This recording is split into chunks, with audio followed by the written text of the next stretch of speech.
Hello. So, I have an idea, and I think that this is an important idea. So, let me express it. One of the biggest issues I've been thinking about in terms of meeting new people is the fact that they will undoubtedly see that someone with a severe enough disability probably doesn't do very much in their daily life. They don't have a job to go to. At most, you probably just spend your day reading or otherwise searching the internet, maybe exercising, maybe spending time with family. But as far as a normal life goes, that's not going to be you. And that can be difficult, and you can have a sense of fear in showing a new person that. Maybe you think that new person understands the situation, but maybe will not fully understand it until they see you living your day-to-day life. When I originally came up with this thought, I didn't have a solution to it.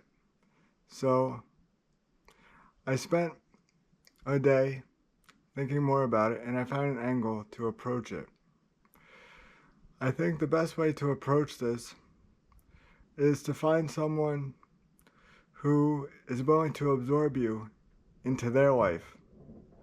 If you don't do much, then you are free to take part in their life more fully. There's nothing wrong with this, and ultimately, it'll make you more compatible and a more interesting person overall. Now, some people will say you have to have your own life and be your own person. And yes, this is ideally true.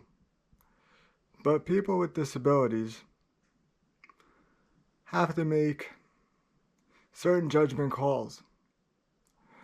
And in this circumstance, making the judgment call to essentially live someone else's life is not a bad thing. It can ultimately be very beneficial and helpful to you. This leads me to another point. One of the major reasons that I don't talk about disability psychology much is because usually there is no straightforward answer. Usually there is no solution that everyone will agree upon. If you look at exercising as another topic and you compare it to the potential psychological issues with having a disability, you will quickly see that with exercising, there is a definite end goal that is agreeable to pretty much everyone that has two working eyes and a working knowledge set of biology. That is why I focus so heavily on my channel on exercising with cerebral palsy, and less so on disability psychology. Disability psychology is very important, but unless there is a niche case, I do not necessarily feel comfortable giving advice. But I hope that this video, although niche, people find important and somewhat helpful.